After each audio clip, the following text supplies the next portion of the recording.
Yes, indeed, my fellow Americans. It's one of my favorite times of the week. I look forward to Tech Watch. We keep an eye on tech so you don't have to. I hope you look forward to it too. Spread the word, share the love. We try to strike this balance between an incredible technology show where it's, super tech, high tech, whatever you want to call it. But yeah, we try to keep it on the kitchen table where mere mortals can enjoy the broadcast as well. The geeks are coming out of the closet. That's what they usually say. But hey, in this case, we try to make sure we're not too geeky. We, bring things to the table that really make sense for you, that help you in your life, that help you keep up on tech without being too technical and the whole bit. Welcome to the show. I'm Sam Bushman. Jay Harrison's with me. Welcome, sir. Hey, Sam, how's it going?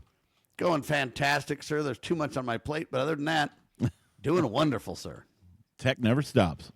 Yeah, and especially it doesn't stop when you realize that npitechguys.com is the website for the show.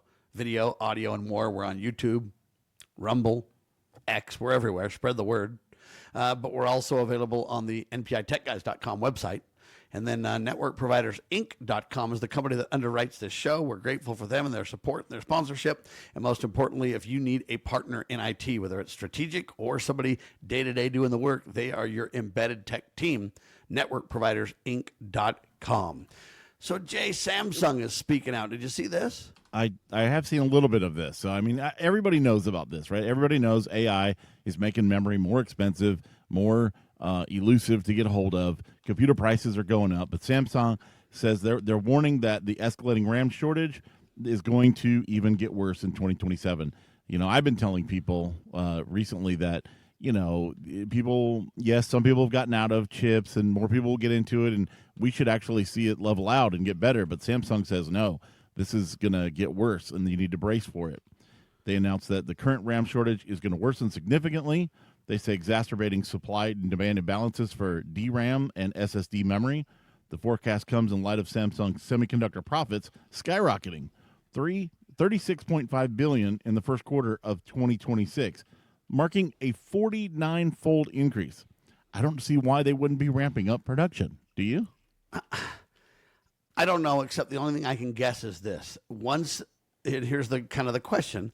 Once the AI gets all the memory they need, and once society has, is it going to be a continued ramp up? We need RAM forever, or is it going to be a huge, massive? We need RAM all right now, but once you satisfy our big boom push, then you'll need more RAM, but not near what you needed before. So, hey, we're going to increase our output, but we're not going to increase to solve the demand quickly. It's going to be more of a, I don't know what you want to say, kind of a rollout idea rather than we're going to quadruple or 10-tuple or whatever our manufacturing, only to have to bring it back to 5-tuple again and whatever. And I think it's those kind of discussions, Jay. I used to think that it was going to level out, and you just had kind of a push, and it was kind of a tulip thing where you have a boom and then there'll be a bust.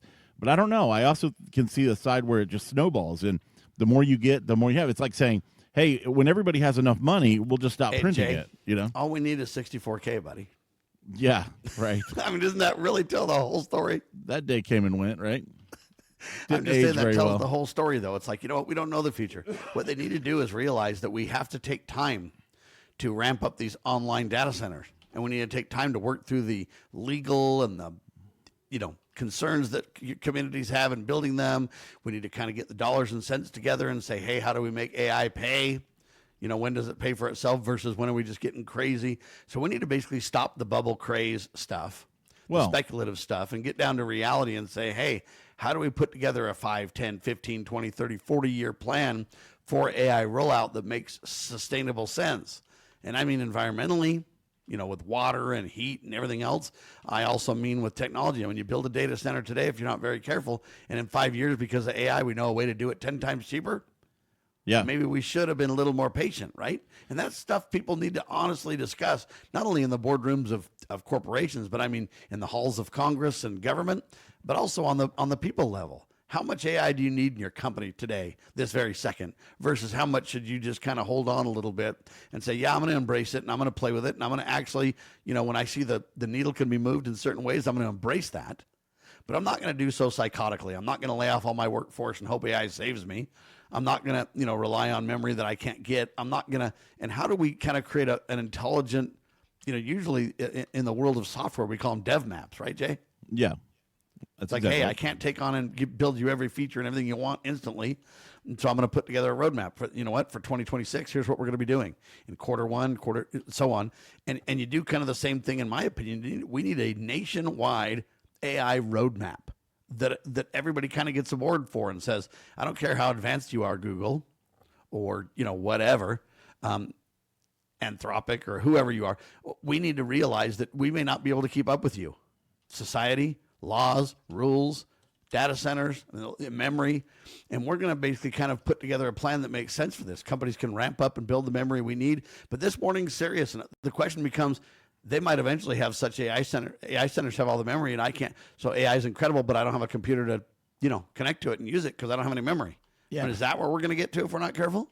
Well, and why concentrate so much on AI data centers? Why not balance that with domestic chip making?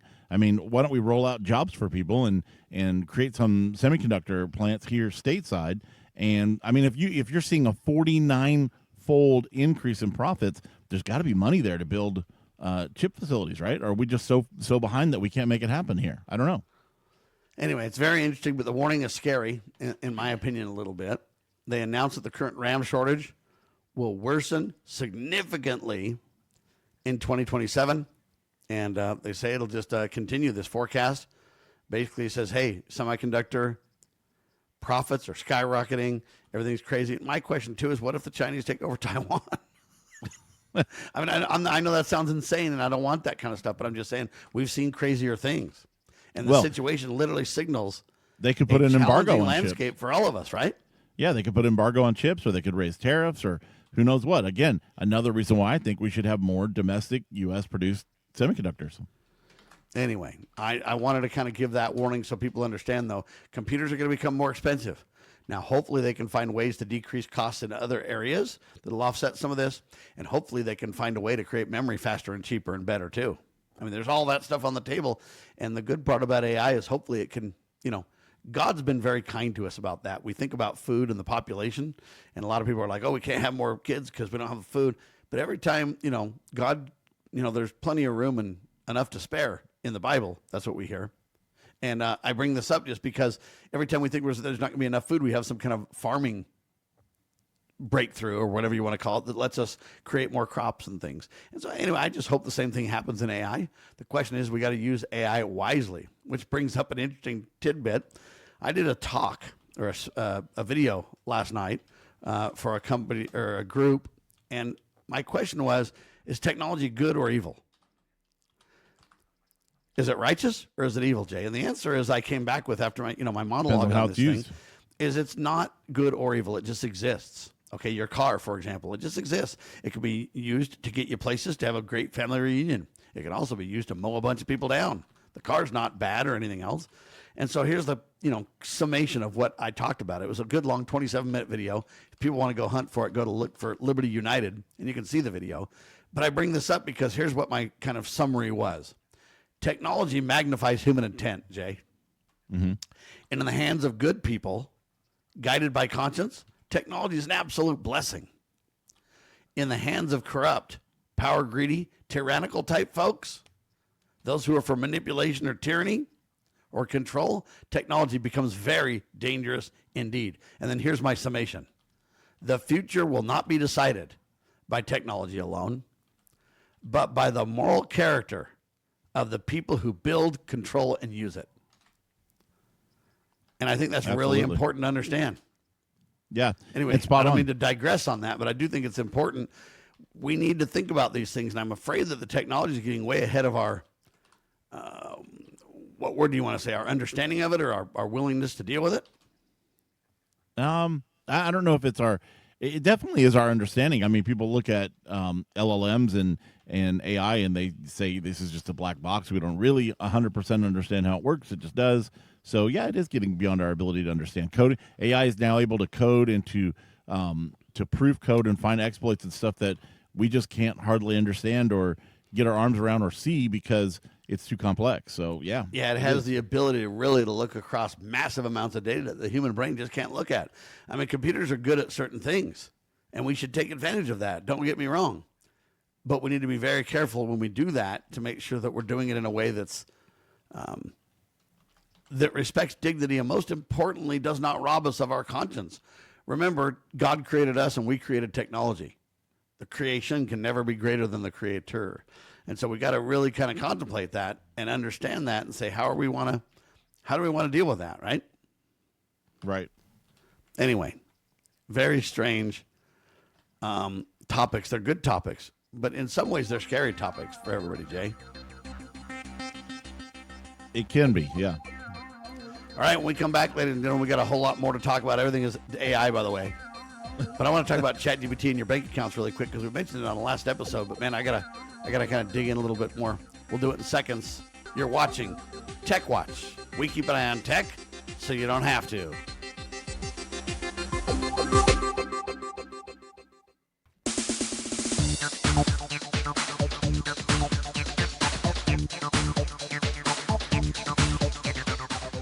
All right, back with you live, ladies and gentlemen. Sam Bushman, Jay Harrison, talking tech. So, what do they want to?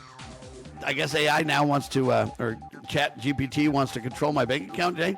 Well, I don't think it's going to control. That's what it appears like. What you do is you link it so that it can give you insights on your bank account.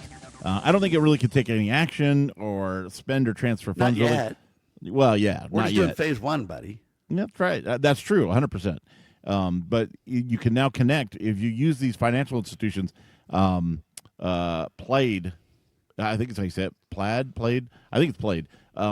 Is something that connects a lot of bank accounts. So bunches of people, Chase, First Federal. You got all these different. I'm sure Zion's in there, but there's tons of different banks.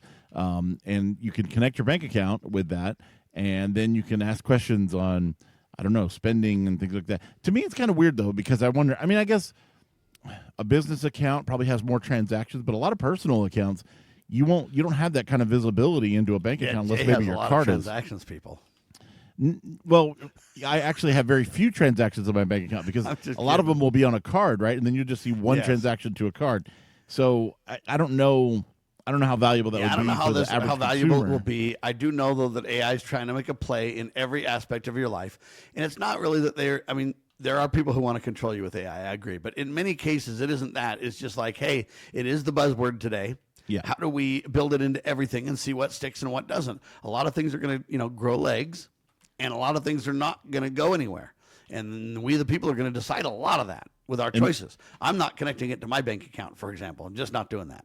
No, and I think you're right. I think people are just taking AI and smearing it all over everything and seeing what sticks and what works and what's beneficial. And a lot of things aren't. I mean, you'll see it in refrigerators and toasters and stuff, and everybody will be like, okay, yeah, that was kind of dumb. But, we saw that with the smart home revolution stuff, too, where everybody wanted everything to be connected to your internet, and then they kind of, I think now have realized that may not be been worth the trouble. Right. What do we do from here, Jay? We be reasonable about it, and I could see use cases where you might. You don't panic, Jay. You don't freak. No, I don't panic. Okay. No, you just don't hook it up. That's what we need to understand, folks. Look, all this stuff's coming down the pike, but you can personally just say, I'm not going to work on that. I'm going to go back to a flip phone. Well, I'm not going to hook this to my bank account. Remember, these decisions are still yours at this point, right? And so just slow it down in your own world. And that's what I'm doing. I'm embracing AI 100%. But I'm also slowing down in areas that I feel like need to be mature first, in areas that I think are fine or that improve my life or that makes it. So I'm selectively employing and taking advantage of all of it that I can and rejecting the parts that I'm just not ready to take on yet. And I'll see how it checks out, right? I can see the use case for this. If you're either an individual that uses a bank debit card and you have a lot of transactions, or maybe you're a business and you write a lot of checks and you want insights or help with accounting and things like that, I could see where this would be helpful. But for a lot of people, consumers, I think that, I don't know.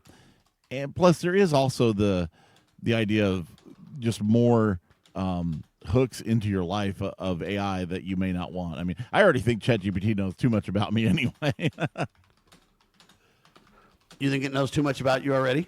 Well, yeah, just from, once you start using it as a search engine, anything that is your search engine, right, is going to know too much about you. It's going to know some ways, yes, where you live, in some ways, no. Where you work. What it knows now is a lot, but what it's going to know in 10 years is a lot more. Yeah. Pretty soon it's going to know about your DNA and your biometrics and your heartbeat. And I mean, how close do we let technology get to our personal lives? Do we let it watch us on every street corner? Oh, done. Do we let it watch us at every mall and every done? Do we let it monitor us in the house and listen to us while we're talking? Done. Do we? And so what I'm saying is I'm not disagreeing with you, but I'm saying it's a discussion that's interesting. How far will that get? And I think in many ways we've gone too far. Yeah, but we haven't seen the end of it, not even close. I agree, and that's kind of my point with the whole thing is that it's a very serious thing to think about. And part of it's going to be decided by society, and part of it's going to be decided by us. Right? Yep. By we the people. All right, Microsoft is in the news, Jay. Yeah, they want to drop SMS verification as part of their enhanced security passkeys. So they want to move to passkeys. They want to phase out SMS. That's getting a text message on your cell phone. They're steering users toward adopting passkeys as a more secure authentication method. I actually see with Microsoft them trying to not just steer, them forcing people to use Microsoft's authenticator. So even if you use a third-party authenticator, so you use Chrome or Google's version, or you use the one in Bitwarden or whatever, in some instances, you can't even use that. You have to install Microsoft's Authenticator app on your phone and use that one, which I think is kind of unfair. And this article in particular is saying that they're pushing people to passkeys, which are good. They're very convenient. But if you only have your passkeys, let's say you're somebody, the average kind of person who, I would say average young person, who may only use a cell phone. They don't use a laptop, a desktop, or anything else. Yeah, it's weird how that generational change happens, too. When you're younger, you don't really use... especially desktops, for example. I mean, I love desktops because they're powerhouses, and I can put them in my office, and I can rock and roll with super power. But the average guy's like, all I've got is a cell phone now. Yeah, I know. That's all I need. Crazy. What are you talking about? I've got a computer at work because they need me to have one, but when I'm off work, what do I need that for? But right? Passkeys, if you don't back them up into something like Bitwarden or password manager of some sort, passkeys are tied to that device. So if you lose that cell phone and all your passkeys were on it, you could be very, very poorly hosed. It'd be not very good. But Microsoft they're aiming to fortify their security. They say users are urged to transition to passkey use promptly because the timeline for the complete discontinuation of SMS remains vague. So they're not giving an exact answer. They're just saying you better do it soon. And what do you think? Do you think passkeys are a lot more secure than SMS?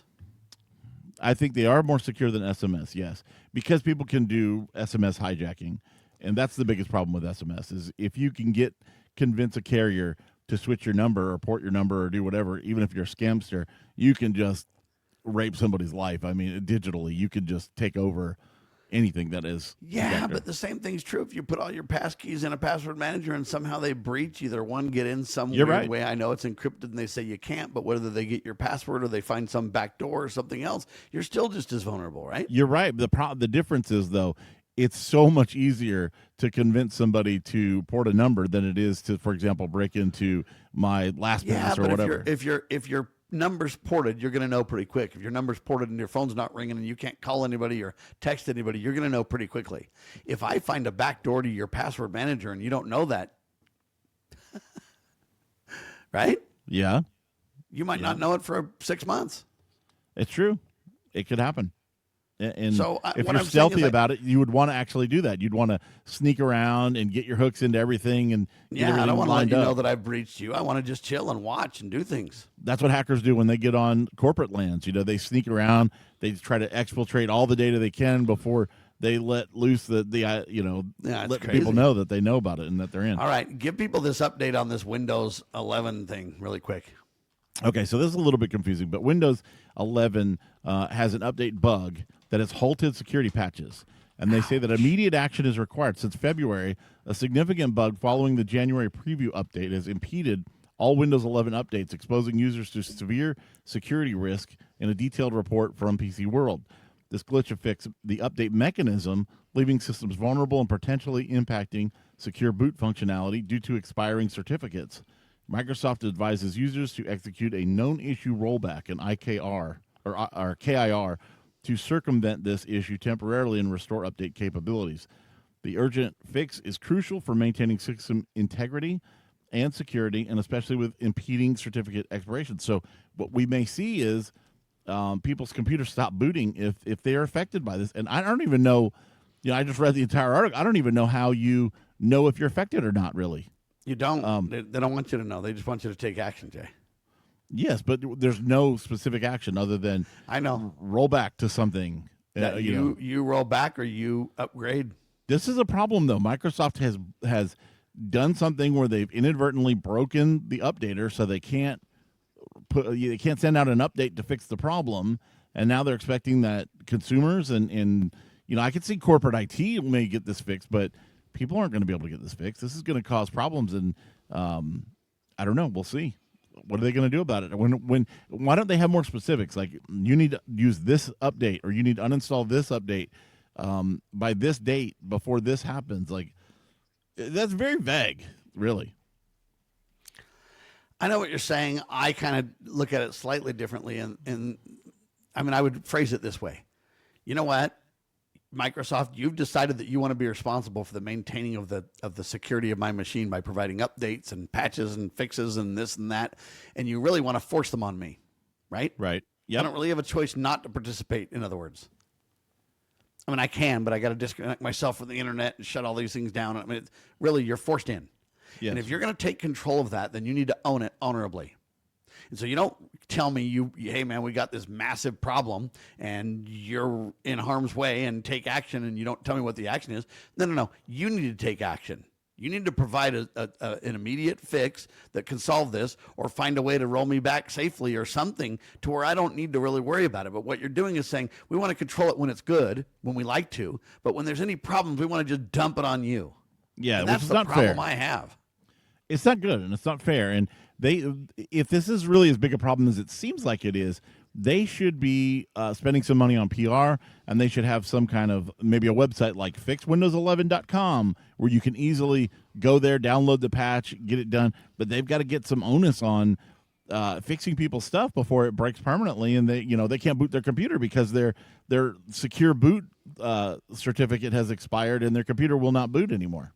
Anyway, I don't even know how to respond to this, Jay, because it really angers me. This makes me very thankful. It's bad when you're a tech guy like me and you can actually kind of work through it and figure out something and do whatever.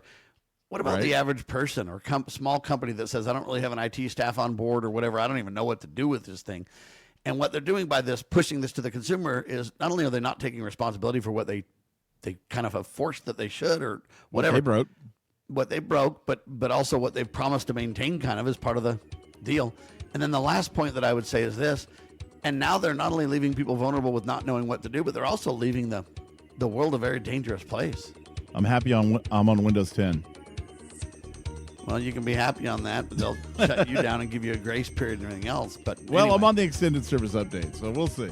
You're on the special privilege update. All right. Thanks for being alongside with the ride. This is Tech Watch Radio, npitechguys.com. Thanks for watching. Make it a great tech day.